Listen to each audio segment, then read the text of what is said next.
Yeah, here he is, Mr. Larry King. Look at the look on his face.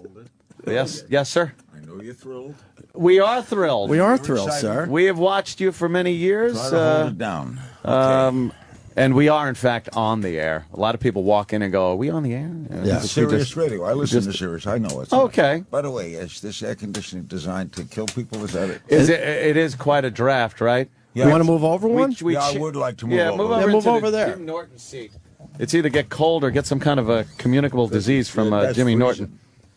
The great Larry King. I had that grill moved because it would blow on me and, what a draft. It's crazy. I can't take hey, Larry, you started in radio, right? Sure. How do we get out of this radio thing? Yeah, how did you get out of it?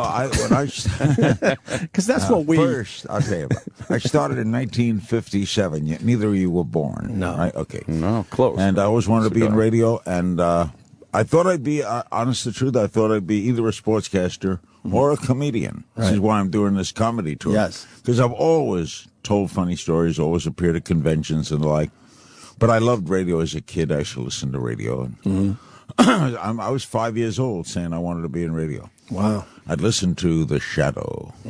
How the Shadow knows. Who knows what evil lurks in the hearts of men. The Shadow knows. The Shadow knows. Yeah. And I would listen to that, and then I'd go into the bathroom, and I'd imitate it. Really? I'd do the same thing. Oh. The Shadow knows. What a high that was. Or a tale well calculated to keep you in suspense. Yeah. Whoa, I went nuts. What Lights Out? There was a show called Lights Out. Arch Oboler did it. It was on Sunday night. And the announcer would say, turn down your blinds. Lock your doors. Crawl under your couch. And turn your lights Sounds very complicated. Oh, well, it freaked me out because you could imagine anything you want listening to that. Right. So I always wanted to do it, and then one day I did a bunch of odd jobs. I worked for United Parcel Service.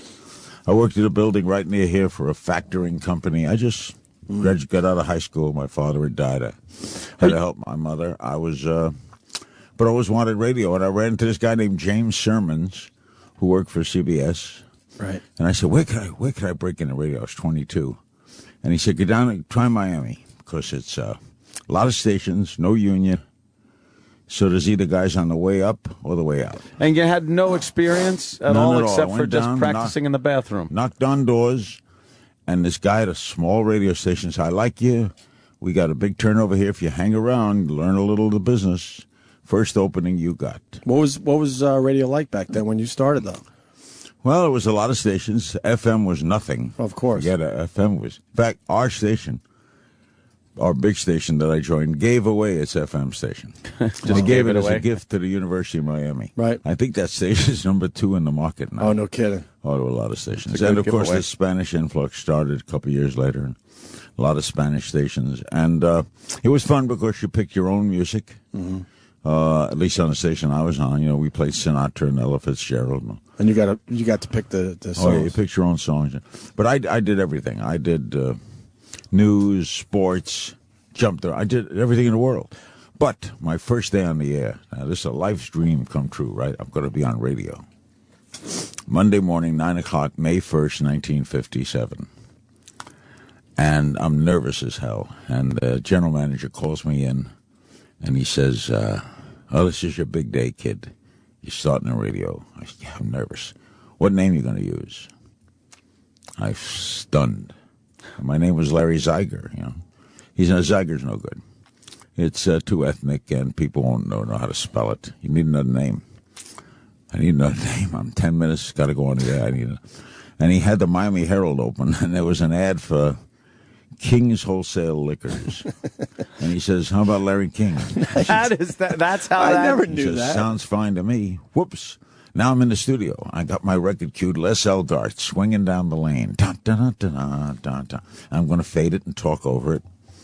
And I fade it and turn the mic on, and nothing comes out. And I bring the music up, and I bring it down, I bring it up, I bring it down, I bring it down, and I'm scared to death. And I'm looking at the clock, and like 2 minutes has gone by. And I said to myself, my whole career's ruined. I'm scared to death. And apparently I just don't have the moxie to do this. And the general manager, Marshall Simmons, I really loved him, he kicked open the door to the control room. And he said, "This is a communications business. God damn it, communicate." He shut the door. All I did was turn on the mic. And I did something then, 1957, that I would do today. I was honest with the audience. So I said, "Good morning, my name is Larry King," and that's the first time I've ever said that. This is my first day on the radio. Oh, I wanted it all my life. Scared to death. Been playing the music. Don't know what to say. General manager just kicked the door open. He said to communicate. I better communicate. I was never nervous again. Radio 2 years later got into television. Always did both. Never had a nervous moment again in broadcast because I learned that morning. Yeah, wow. That it ain't brain surgery. Sure. Okay, so what is going to happen is going to happen. But if you're honest, in retrospect, I realize if you're honest with the audience, you cannot go wrong. Mm-hmm. If I miscued records that morning, or broke at the wrong time, or said the wrong thing, the audience has got to be saying, "It's his first day." Mm-hmm. Have you ever thought you've been too honest with the audience at times? Because I know that when we do this show, especially if it's a slow news day, you'll notice certain things will come out of us that we might not bring up on an ordinary news-filled day. No, because I used to do a morning show. That's where I really started to get famous, was doing a funny morning show. And I did all sorts of wacky things. But no, I was raised in a different era of broadcasting. I don't necessarily mean outrageous stuff. I mean just really letting people in on your personal life, growing up, things like that. No, because when I started interviewing people, it was never about me. It was always about them. Okay, right. I never used the word "I" when I interviewed people. I thought my opinions were irrelevant. Like a lot of guys today, I don't like because they're soap opera guys. Well, I don't learn anything. I never learned anything when I was talking. My dumb opinion on you, that's why you're a great interviewer. You let the guest talk. I let the guest talk. I listen. It's so I follow simple. up. If you think about it, but a lot of these guys, they have to talk just as much as the guest. And my friend Herbie Cohen says, "You know why you're successful? One, you created a vacuum and filled it. Mm-hmm. Second, you're dumb." That's the truth. You're like, why? Why did you do that? The simplest question. All these guys figure. When we had the first Gulf War, we must have done 70 straight nights on that war. Worked Fridays, Saturdays, Sundays. And my question, people came over to me and said, "You asked the same first question every night, which was, what happened?" Yeah. I would have reporters on, generals, people involved, people over there. What happened? But most guys think that they have to look smart. So they start to say, today, and here's my opinion. The simplest thing is, if you say what happened, one, you learn a lot. You learn it from their point of view. I wasn't there, so I don't know more medicine than doctors. I don't know more law than lawyers. I understood that. Right. And I always knew that I'd be there tomorrow night. I'm going to be there tonight. It's my show. That's what the name says. That's what we say all the time. Well, I want my guests to be great. I want them to be super great. Because they're going to say, the Larry King show was great last night. If I did comedy, right, I want the comedian to be funny. Why would I want him not to be funny? I don't want to top him. I got to jump in. That's been our secret for many years. There's a lot of radio guys that feel like they have to be the funniest guy in the room when you have a really funny guy on. And I've told Anthony over the years, we'll get credit no matter what. And if the guy's killing, if Larry King is killing right now, I'll go home and my people around me go, "Wow, the show was great today." If people listening to me and they find this interesting, that little story I just told, breaking the, they found that interesting. Where did it happen? On Opie and Anthony. Right. So I'm gone. You're here tomorrow. Right. So if this show is good, they say, "Boy, Opie and Anthony." I wonder if we've got that philosophy from Larry King, because that's something we completely believe in. I got to go back. You said you've never been nervous since your first broadcast. I don't believe that. All those people you've talked to over the years, no one really got you nervous inside. Nervous for a moment. A little bit here, a little bit there. Frank Sinatra. Frankie. Of course, he was hard to get, and Jackie Gleason got him for me. And I never thought he'd show up, and he owed Gleason a favor, and that's why he came. Wow. And we later nervous from Gleason. We later became friends. No, I was never nervous for Jackie. We're big Gleason fans. Jackie made it. Oh, Jackie was my mentor. That guy. When Jackie came down to Miami, they rented a train. They took a whole Amtrak train, and I was on that train. No kidding. Yeah, I flew up from Miami, and I flew down, and then I hosted the Welcome Jackie Gleason dinner. I did a lot of emceeing. Right. That's why doing comedy is very not new to me. As I stood on stage with him, and then he used to come on my show. Came on my. He was an insomniac, so he'd call in the middle of the night. Wow. And he came on my television show. First time he came on, he changed the whole set. He didn't like the set, so we broke into the general manager's office, and he brought new chairs in. Wow. And he lit it. He wanted it lit differently. Jackie was a genius. We love Jackie. I was just Gleason. talking last night about The Honeymooners was on, and I was like, you know, what show in this day and age can you say in 50 years from now is still going to be on and still be hysterically My funny? driver, when I'm in New York, Joe, he has all the tapes, and he plays them. I Over just, and over again. Oh, you just can watch watching them those. over. You don't get sick They of never them. lose. He let me, when they went down to Miami, they did hour shows, and they did them in color, and they did it with music, and it was very creative. And he let me sit in on writers' meetings, and it was really wild to watch those writers go. Because the Honeymooners, when you think about the Honeymooners, what problems he gave the writers, for example, never saw the bedroom, Right, yeah. never had a phone. So you could never introduce a gag using the phone, where sitcoms always use the phones. Hi, go. The phone, that terrible phone call. You know, 2 episodes he had a phone, I believe. yeah, they had a phone. He couldn't Yeah. take it. They Had a phone, hid they- it in was- the drawer. Yeah, hidden in the drawer, and the one where he had the counterfeit money and bought the phone. Gave the guy $100 just to take the clicking out of the phone.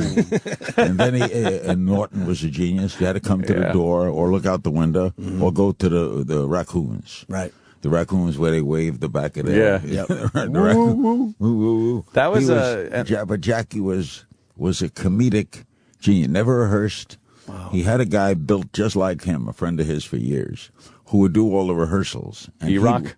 He'd watch the rehearsals on a tape, and then he watched all the scenes. So, as Art Carney once told me, it was really weird. When you did something with Jackie, like when you came through the door on a Honeymooner show, the first time you saw Jackie, that was the first time. When you were taping it. Another guy had rehearsed it. So Jackie knew all the moves. He knew what moves worked and didn't work. So he didn't need you to rehearse Wow. with you. He worked off of you. No And kidding. he understood regular people, poor people. He turned down a script. I went to a script meeting once.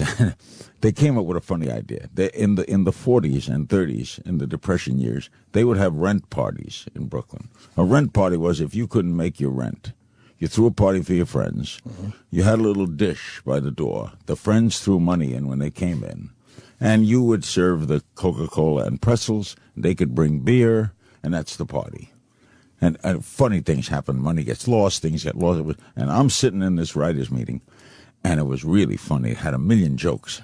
And now Jackie comes in, and they read it for Jackie. And he's laughing. Yeah! And he's pounding the desk. And he says, "Nah, I won't go. Kill it." Why? Because Cramden would never throw a rent party. He had too much pride. He could never ask people to come and give him money. Yeah, that would be out of character for Out of character. Rob Cramden, yeah. So they go through this whole time, and all the writers look deflated. He says, "But we could come up with another idea, and you could use that joke there and put that one in this."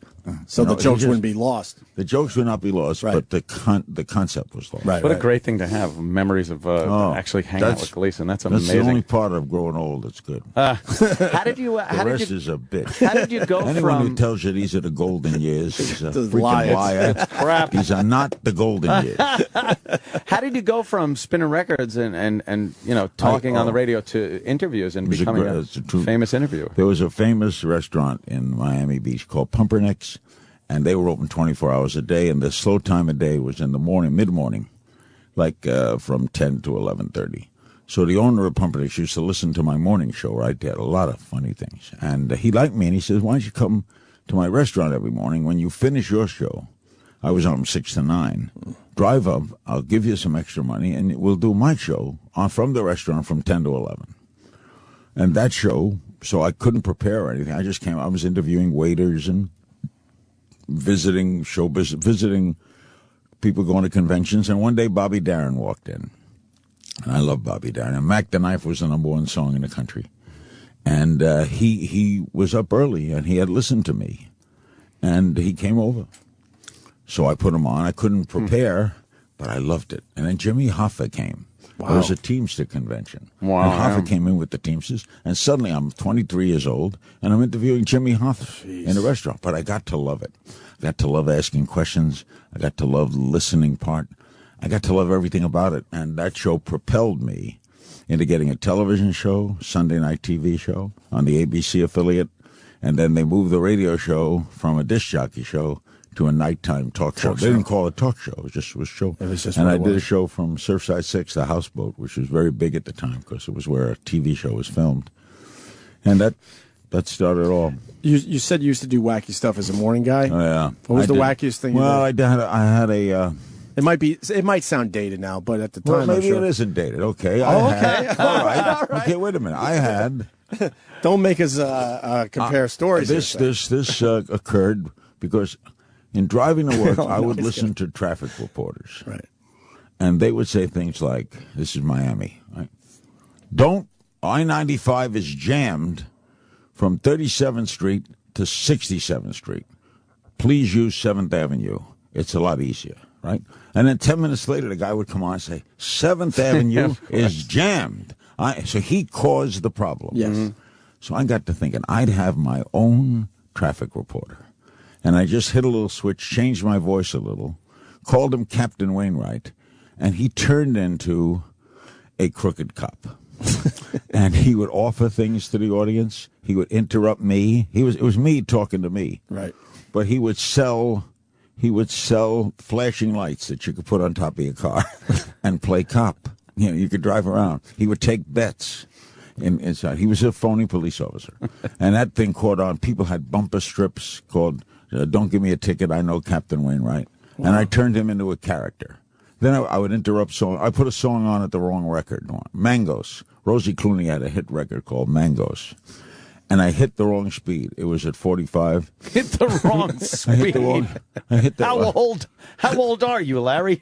That's amazing. Well, you don't remember records? Well, they were big guys. They were a thing called records. Listen, they were round. We know records. They were vinyl. No, you'd love them. He's just busting your balls. You put him down.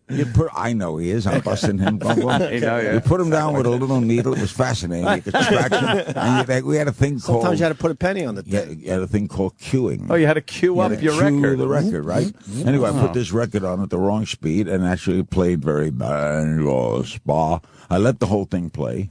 I came on and said that was a guy who lived in the Aleutian Islands, and he sent this song to Columbia Records, and they stole it, and they gave it to Rosie Clooney, and it's a sham. And people wrote to Columbia Records, and the head of the company called the station, who is this crazy guy making up this fella from the Aleutian Islands that's playing this record, that's singing this record. So I would do a lot of wacky things. He was a bad boy, Ant. The interview, I was you were a bad boy. A bad boy in those times. Right. Sure. Did you get fired at some point in your... The only time I got fired was when the station went all black. We had a station go all black, and they let everybody go. Couldn't get your funk on? No. But I got hired back again on a new station, bigger station. And, yeah.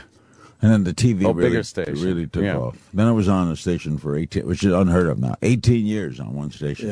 Yeah, I didn't know you were into comedy. I think a lot of people are surprised by that. And you said earlier in the interview that it was always your thing. Well, what I did was I used to go do conventions. Right. Because people would call and say, can he speak at the General Motors convention or AMA? And I go around speaking. In fact, this past Thursday, I was in Lisbon, Portugal. I spoke to a major group, and all comedy. I just told funny stories. So I've been doing this. And that's what you've been doing. Yeah. A lot of people don't know that. When I semi-retired, my nephew is Scott Zeiger. He produced a lot of Broadway shows. He produced The Producers. Mm-hmm. And he's got the Jersey Boys in Vegas. And he says, I saw you work at conventions. Why don't we put together a comedy show? And you tour as a one-man show, sort of like Billy Crystal's 700 Sundays. Mm-hmm. And I said, okay, so this is going to be heavily produced. It's like a Broadway show, but it's just me. I come on, but there'll be backdrops and tapes. And I walk through it. So I said, well, where will I get booked? So listen to this. This is the truth. This coming Saturday, I'm at the Borgata in Atlantic City. That's a good game. Sunday, nice. Wilbur Theater, Boston. Wow. The following Friday, I'm at the Hoosier Park Racing Casino. Saturday, June 4th, Biloxi, Mississippi. Friday, June 10th, Reno, Nevada, the Silver Legacy Hotel. June 11th, Nevada, Las Vegas, the Mirage. June 20th, Chandler, Arizona. I love this. The Wild Horse Pass Hotel and Casino. September 23rd, get this, boys, Reykjavik, Iceland. Iceland. September 25th, Stockholm, Sweden. The September 26th, Bergen, Norway. September 27th, they love me in Norway. Oh, I'm big in Oslo. Yeah, big in Oslo. Downtown Oslo. Yeah. Downtown, not so much the Stavanger, suburbs. Norway. Copenhagen, Denmark. Munich, Germany. A Jew comes to Munich. Wow. London in October, and then in October, Snoqualmie, Washington. That's at a casino in Washington. I assume then I'm from in the name. Morristown, New Jersey. Westbury, New York. The Westbury of course, Music Center. Westbury. Ottawa, Ontario, Toronto, Santa Rosa, California, Newport News, Virginia, Tampa, Naples, West Palm Beach, Baltimore. Sounds like he's taking calls from the show. Cities Palm like Desert, that. Tucson, and then we're working on Sydney, Australia.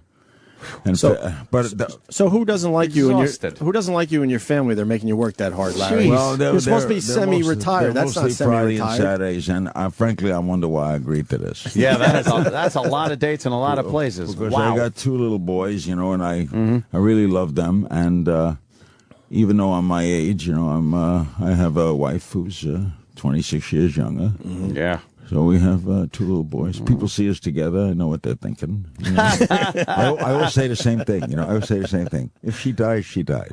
Hey, you could always get another wife. What the hell? And Well, you have done that over the my years. two shut up. I just want to know what the obsession is with marriage with you. Why I got okay. Well, because just so you know, Aunt was married once. Once, that's all it took. I think he did about 10. I put in my 9 years. And then Do you have children? No. And then it took him 9 years to get out of it. You missed that. No, I'm glad Children I are a did. joy. No. Are they a joy? Oh, the best. You have kids? Yeah, my son's 1 year old. 1 year old today. Love it. Congratulations. Love it. Changed There's my nothing life. Like your life is never the same. They'll never be. The minute they're born, never the same. I'm like you, I have- Larry. I date kids. I have three grown. I never dated. Like my wife is the youngest girl I've ever dated. I never liked really young girls because I wouldn't know. What to do with them? No, what do you say in the morning to someone who didn't know who Adlai Get out? Stevenson was? Right? It would be hard for me. Anyway, Have I sex with them. I got married. I got married because, it's funny. I don't know why. Because I have, of my 6 marriages, I have only loved in my life a total of 3 women. Really? Yeah. And So now what would why did I possess marry? you I to- think it's because first marriage was everybody went to the army and I was deferred. I was because of my eyesight. So there was nothing to do. All the guys were gone. I met a girl. I married her.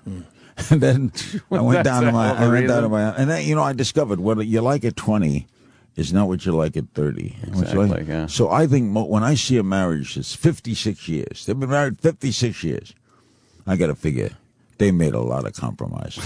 And boy, oh boy, they had to put up with a lot of crap. And I couldn't stand the compromises. But why, Would you- why, is why that- not just date, though? I don't know why, and I never lived with anyone. I didn't even like staying overnight somewhere. I like going home. Is it a religious thing? Religious? I don't know. To be married 7 or 8 times, it's... I don't know. I still don't understand it. I look back. I don't have any of my ex-wives who dislike me. I have 2 children from a previous marriage. One of the marriages brought me 2 children. And I have 2 children from this marriage and another child I adopted. I have all the kids are friendly. You're just one of those guys that blurt out, "Will you marry me?" I don't know why. I've walked down the aisle wondering what am I doing? I don't know. I don't know what it was. In fact, I have never felt until Sean. I have never felt. This is strange to say this. I have never felt married. I didn't cheat on my wife. I did not cheat, but I never felt married. Like a First of husband all, and wife, and that first whole of all, sanctity my work of marriage. always came first, which was a sign It's a bad sign. And your wives knew this, right? Yeah, I know that was some of the reasons why it ended. For example, if I got two calls at the same time, your wife called urgent, CNN called urgent. Yeah, CNN. You call CNN, Yeah, of course. right? Of course. See, and that shouldn't be. I was in one of those relationships. I totally get it, and I stayed in way too long because the career with me and it, our careers were, doing great. So I just put all that on the back burner. The trouble is, when you get a little older, and you will get older, the other option is not very nice. Yeah, the alternative is you'll be sorry you missed some of the years you missed. Do you look back at some of the marriages and think, oh, man, what a waste of time that was? I could have done, that. Yeah. Oh, why didn't I? What was I thinking? And why did I take that? Why would I take that? Because even now, I get itchy if someone says, you can't do that. Mm-hmm. I'm 77 years old. What do you mean you can't do that? As Rickles said, what are they going to do to me? Yeah. Did you retire on your own accord, or was there some type of... No, it was a double situation. I've always had a great time with CNN. I still work for them. We just did an Alzheimer's special. We got a special coming with Johnny Depp. Full hour. He doesn't do interviews. Full hour with Johnny Depp. He's an odd fish. But he's funny. I got emails we should have print. I got a new book coming next month. CNN came to me. They've always given me long contracts. I was there 25 years in the same spot, same time. And the last contract they offered me was like for a year.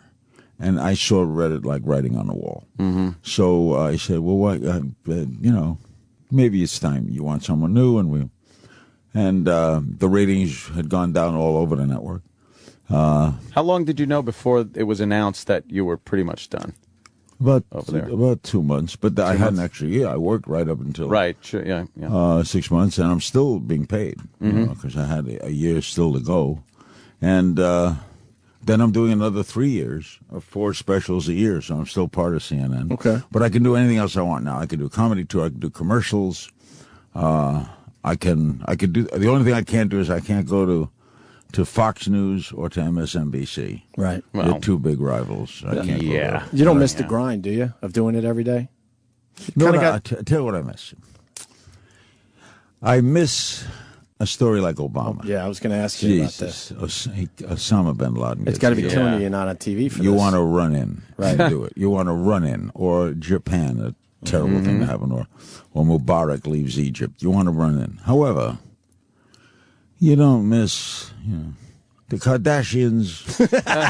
You could do without the missing lady in Topeka, Washington that they're all looking for and they're offering a reward. I could do without. British royalty could do without. Did not miss doing the wedding. You. Forget the royalty. Don't like royalty. So it's mixed emotions. Right. I had to do a lot of tabloid shows. Now, once I was on, I always gave my all. You never throw away a show. Right. But But did it kill you that you didn't handle it differently, like the Kardashians? They're just... I don't even understand why they're famous. What are you going to do when you're there? You got to be on. What am I going to yell at them? I don't. They didn't do anything. Well, that's wrong. our problem. We would. No, some people expect you to be like, why didn't you? I'm sure you read things. I guess, yeah. But I always felt that, look, it's up to you to determine how you feel about them. But so what I have now is mixed emotions. I have, on the one hand, I miss it. On the other hand, I don't. Right. So I compared it the other day. It's like watching your mother-in-law go over the cliff in your new Bentley. Yes. What? Bittersweet. Yeah, Bittersweet. good days and bad. I have to ask you something that I've been toiling over since I heard it. Toil. This was something where you said something during an interview where I couldn't fathom this. It was a woman. She was talking about a horrific rape that had happened. And it was in her car, I believe. And she had gone shopping, grocery shopping. And she describes this horrible situation of this sexual assault. And you actually asked, your first question to her was, what did you do with the groceries? Do you remember that one? No, but it would have been something I'd ask. Yeah, what happened to the groceries? I was like, that is probably the most inappropriate thing you could have asked at the moment. She was taken back by I would love to know your mindset behind something like that. I have no memory of that. I swear to God. Do you have the clip? I'm trying to find it. Yeah, because I would love to play My only guess, if you have, I hope you have the clip because then I could have an explanation. Put it in context, right? Put it in context. Now, maybe. Why can't I find it? Go ahead. We'll find it. No, if you can find it, I'd love to hear it. We'll see it, because I'm trying to think. It sounds ridiculous. It sounded like, oh my God, he didn't even take into consideration what this woman had been through. He's asking what happened to the groceries was, who cares about the groceries? It might have been. See, I don't know the backstory. Were you hungry, Larry? I don't know the backstory. Was there a police investigation into this?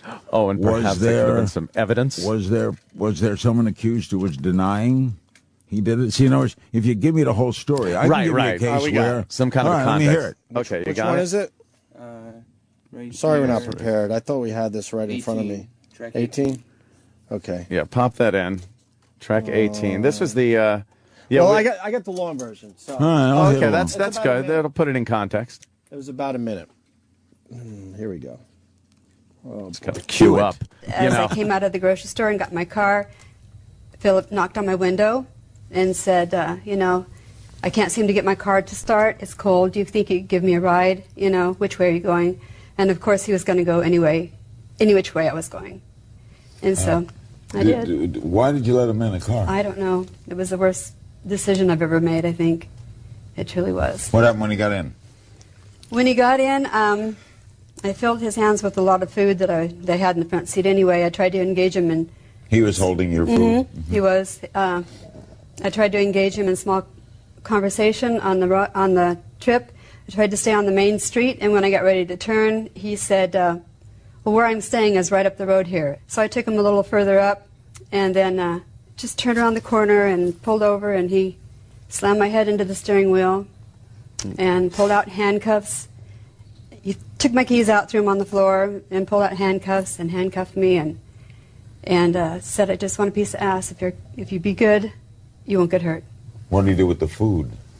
He put it on the floor, I guess. Hold on, stop right there. Okay. Now, you see you guys taking out of context. Now I would took it totally out of context. I finally get an answer, though. This is fantastic. Hold it. We've been obsessed with this one, Larry. Wait, obsessed. Obsessed. We play that clip a lot. You played a lot? Yes. That was great questioning. Okay. I got her in the car. Finally. Yeah. Why did she let the guy in the car? Okay. I Great got her question. driving, right? Now I got her driving. Now, she said there was food in the car. Yeah. The guy, by the way, I'm trying to remember this case because it was 1976. It was Philip Garrido. Yeah. Garrido. Garrido Was later charged with harboring he hit a woman for years.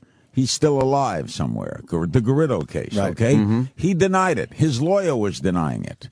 So part of a good police investigation would be, you said there was food in the front of the car, right? Mm-hmm. He's knocking you out of the car. He's taking you out of the car. What happened to the food? Did he knock the food over? Was the food found at the scene? One of my great moments. All right, investigative That's reporting. a whole series. You're taking it out of... See, you ask it as just as if a woman said I was raped. What happened to the food? That's not what happened. So you guys are playing... Has he turned this on us? Taking I think advantage. he is. Can't happen. So what finally you did turned there, it on us. what you did, you've been playing that for a long time? For a while. That was terrible radio. Well, now at least we know you were... Because she seemed like a sympathetic kind of character at the time, but you were actually trying to trip her up, it seemed. I didn't try to make her unsympathetic. We felt like trying you were to get obsessed with the food. I wasn't obsessed. I'm trying to get the whole story. Yeah. How did the guy get in? He's knocked her out. Right. She's driven to a place. She's you got her around the corner. Mm-hmm. He's got the food. Remember, where is the food? Where's the front food? seat? Right. Said back seat. I never asked the question. Right. Okay. He's got to knock her out. He's got to bang her head against the door. Right. Get her out of the car. Right. Mm-hmm. What happened to the food? She was knocked out. You don't know. I'm a detective. I'm in. He's a detective. He just turned that on. By the way, he really did. That was led to the fantastic. series. I don't want to hurt you guys too badly, but it was that clip that led to the series Law and Order. Oh, really? Yeah, Jerry Orbach was listening that day, and the rest is history. Hey, I want to ask, getting back to the comedy thing, who was the funniest guy you've ever seen? Oh, well, I love comedians, and they're my favorite people. Mel Brooks was... Mel Brooks. Oh, Mel Brooks was Actually, insane. Rickles is insane. Chris Rock.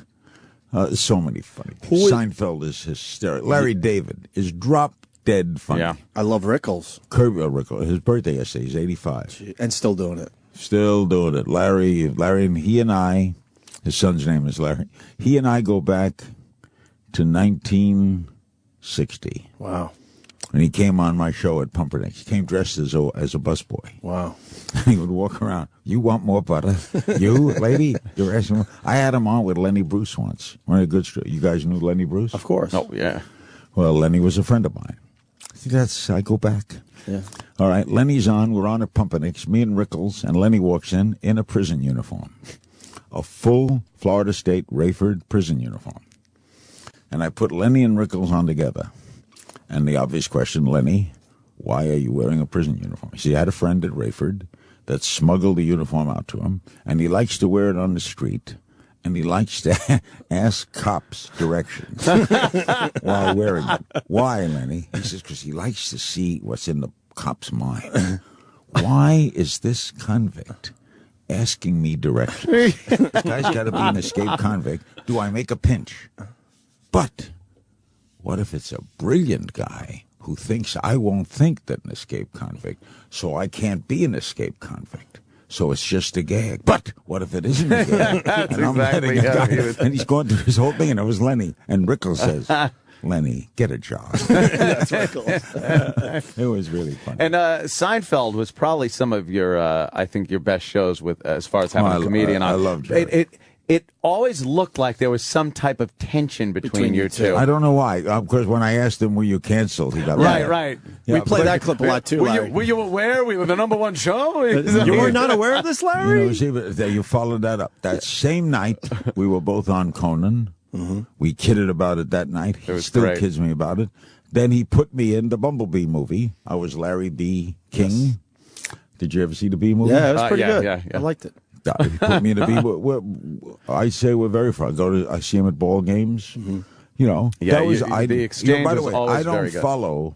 See, I don't read all the columns about television or why shows go off and on. I can't name the sitcoms that are on tonight. Mm-hmm. I can't name them. Right. I was just on Better with You. Mm-hmm. I was a guest on that show. I've been in 24 movies, but I don't run and see a lot of movies. I try.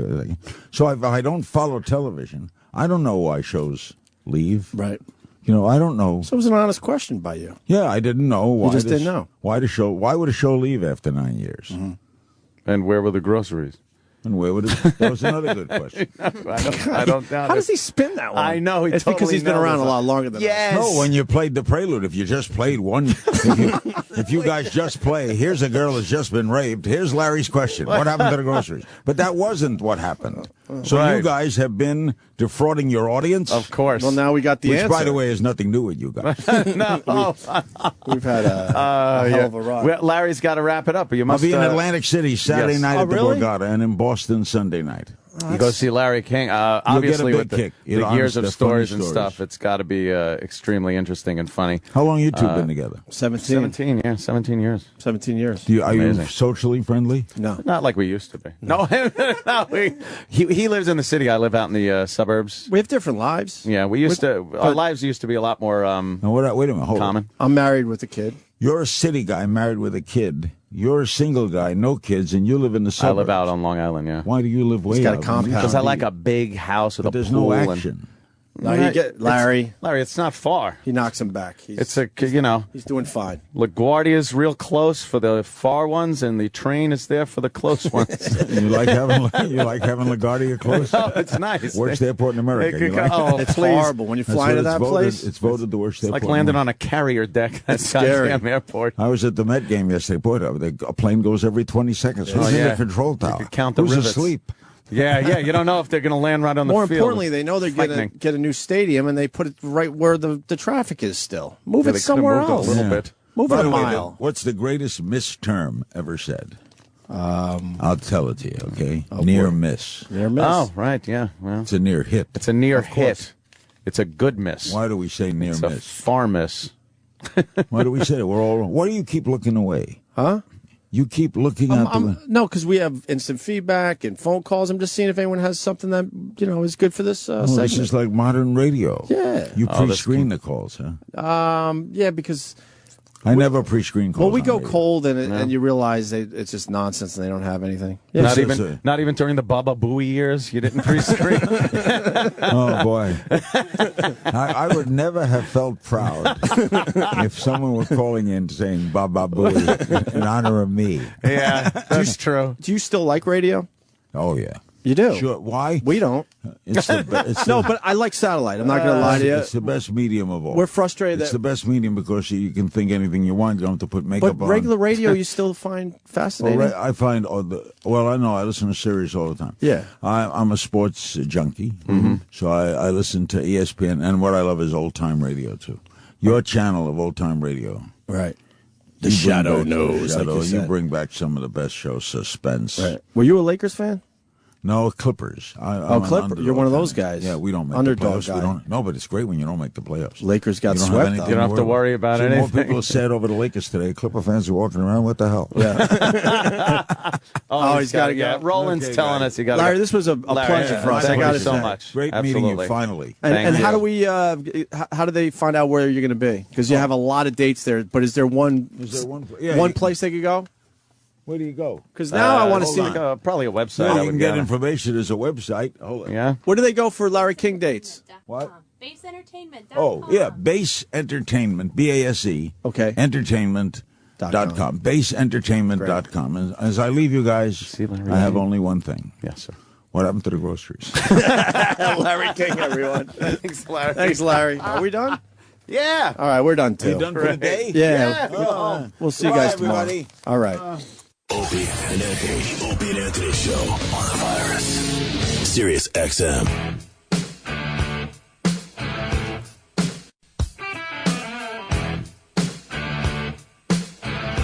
People are going to be shocked, but we're still here. Yeah, a little OT. We wanted to do a post Larry King thing. You got to wrap up a little from something like that. That guy's like Dude, he was so fucking cool. radio legend, television legend, Yeah. broadcasting legend. So, and we have had a lot of mileage on this very show with Larry King. Well, just to take you inside a little bit, we didn't know how to handle Larry King because we have beat him up Yes, so much. in the last few years. First of all, I want to apologize to Sam Roberts for cutting into his showtime. No apology needed. Yeah, I didn't think so.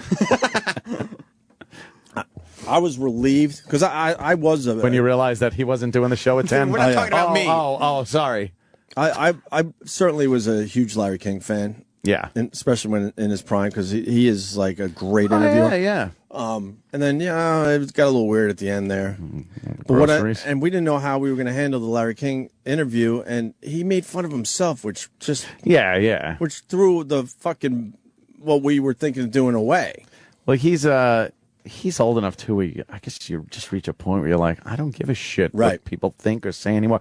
I was very surprised at how candid he was about his marriages. No kidding. Being like loveless and just kind of being married because he doesn't even know why he Right. got married, and saying that he's only loved like maybe 3 times, Right. and been married 8 times. I mean, that leaves a lot of loveless marriages. But did we not relate to him?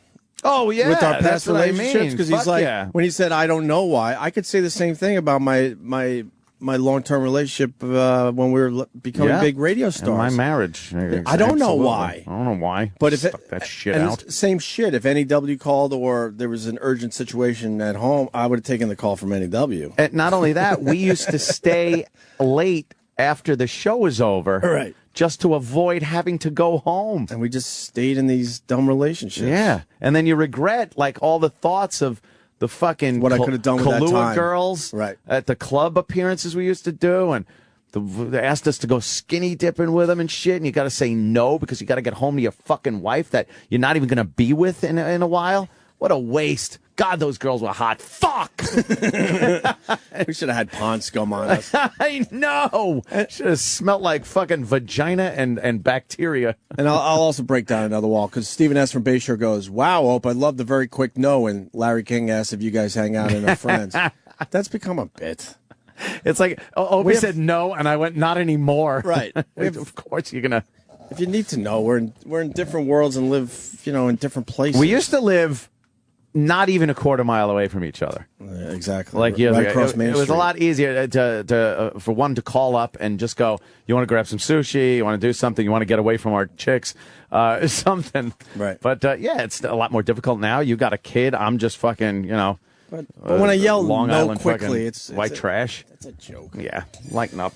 But Larry was great. He was great. And look, I ain't buying that where are the groceries excuse he came up with. You know what? That was ludicrous. But that's a guy that's been broadcasting for, if he's 77, you got to think almost 60 years, 55 years. Yeah. He spun that shit right in our faces. He and we're was able veterans to at this come back. point. I know. But it just shows he's got even way more experience. Now, see, that was a brilliant question. He knows. He not only defended it like it wasn't stupid, Right. he said it was a brilliant question. Right. Now that's what a set of balls. And we just went, yeah, all right, Larry, you got me. A horrible rape. What happened to the food? That's a great question. And when yes, you- Sam Roberts? I asked him about the board. Oh, the board, because the skateboard one, now, because That's a there was a biggie, guy, too. he had to go. We could have sat here with him another hour talking about shit like that. Because sometimes when someone like Larry King comes in, you almost want the time to go by fast because you're like, oh my God, it's fucking Larry King. But then we all start feeling comfortable. I wish we had another half Yeah. hour, 45 minutes with the Because guy. the board was the skateboard one. We Yeah. had the guy that he was skateboarding, and it was the guy that took the big fall Yes. from the half pipe, if you remember that a couple of years back. And he asked the gentleman, how important is the board? In skateboarding, he wanted to know how important was the board. Now, you actually asked him that? I told him that we've played that clip more than almost any other clip we've played. And he actually explained the question. Yes. He shoved me and called me an idiot for even asking. He said that's not a bad question at all. He goes, for instance, if you have a great skateboarder and you give him a $20 skateboard, and you have an average skateboarder, and you give him a $100 skateboard, who are you going to put your money on? And I said, and he said, exactly, you don't know. So he should have said, how important is the quality of the board? See, the question Get was him too back vague, in here. Larry. The question, Larry, too vague. You call me an idiot for even questioning the question. That I completely agree with Larry King on. All right. And then the Seinfeld He thing. pushed you? Yeah. Does he have old man idiot. strength? You're an idiot and your hair is stupid. He's got a little strength to him. Does he? course he Yeah. does. Some old man strength still. Of course he does. That was great. Larry killed. That was good, man. That was fun. Yeah, it was definitely a good time. Yeah. All right. Larry King. I guess we're going to announce the winner of the Opie and Anthony Most Annoying 30 Seconds of Audio contest. The winner's going to get $2,000 cash from Steven Singer Jewelers. Go to IHateStevenSinger.com. Do that now. But what are we going to do? What do we decide on that? We're gonna announce the winner tomorrow. Tomorrow. Because we have to replay all of them and all that. Yeah, we Is got that to all right, replay Travis? the winners and stuff. it's Trap totally Dog. It's totally fine. Trav. As long as we have the winner today, I think we're okay, right? Yeah, So- no, it's cool. You gave Steven Singer's plugs. That's probably All I right, so care we'll have about. third place, second place, and the winner tomorrow for everybody. Sure. Finally. Sorry about that. By the way, your little Riley there on Mother's Day. The Mother's Day message from little Riley was just adorable. She's the best. And Eastside Dave's staying and babysitting his children, I guess, while for Mother's Day he let his wife kind of go out And do her thing. is fucking hilarious. Really? I gotta It's check it out just the now. kids crying that they want their mommy. The whole time. Crying really loud. And then Eastside Dave kind of puts the camera sort of on his face, and he's just bewildered looking between the children, and then it cuts off. It's classic Eastside Dave. I miss having him around here. Yeah, that fucking guy is hilarious. Where do you find that? Dave McDonald? He's got his. It's on his Facebook. It's on his Facebook, man. I'll check it out. That fucking guy is hilarious. That should be viral. Do you got that? Turn that up, because just the sound alone of the kids crying. We could fill in the pictures like Larry King Yes. says. The Shadow News. It's not It clicking. doesn't want to work. No. Fucking computers, right? It's always when you need them. Always. I'll try to reload. Freeload. I cannot get this. Oh well. I cannot. Now get go play to see it quick. yourself. It's bad. it's hilarious though. Other people viewed it 2,000 something times, so Dave's hilarious. it works on your machine, folks. All right, yeah. Well, That was a career moment, though. that was a biggie. Fucking That was a Larry biggie, King. man. Larry King's fucking You realize legend in we broadcasting. were interviewing Larry King. Yeah. That's pretty fucked up right That's there. huge. I- Huge. I was ready to say, why don't you just interview us? Yeah, what are you doing? Let's be real here. What do you want to ask us? Because please. we're not worthy to actually Nothing. interview you. Nothing. What did you do with the talent? Then he hung out with Jackie Gleason. I know. Fuck, man. And then fucking Don Rickles and Lenny Bruce just did his radio show one day. Yeah. Is that the equivalent of having That's Bob like- Kelly and Rich Voss? That's like Bobo and Yeah. Stalker Patty. Yeah. You think Gleason ever went, why am I suspended from the show? Fucking Why do I have to do the shit show? The shit show, he calls it. It's hard to get in because Larry's very much in control, but I wanted to slow him down a little bit when he said the Jackie Gleason train, because there's legendary stories about about sex on that the train being a train. big party train. Yeah, yeah. Because the rumor was Gleason didn't like to fly, so he Yep. he had this party train that went from city to city when he was performing. But I heard it was booze and broads and just one Yeah. big party going on. Gleason was known as a fat, womanizing drunk. Right. That's great. But we couldn't get in at that point to ask Larry to give us more info on that. Yeah. All right, guys. Maybe next time we get Larry King. That'll never happen. I know. That was just one of those things. Oh, boy. I don't like the question about the food and the skateboard. Fuck them. Fucking spun it on us, brother. I know. Wait till Jimmy hears that. He's fucking spun it on us and made it make sense. Made it sound like a great question. Yeah. All right, guys. Enjoy your day. We'll see you tomorrow. Later. You're listening to Opie and Anthony. On the Virus. Sirius XM.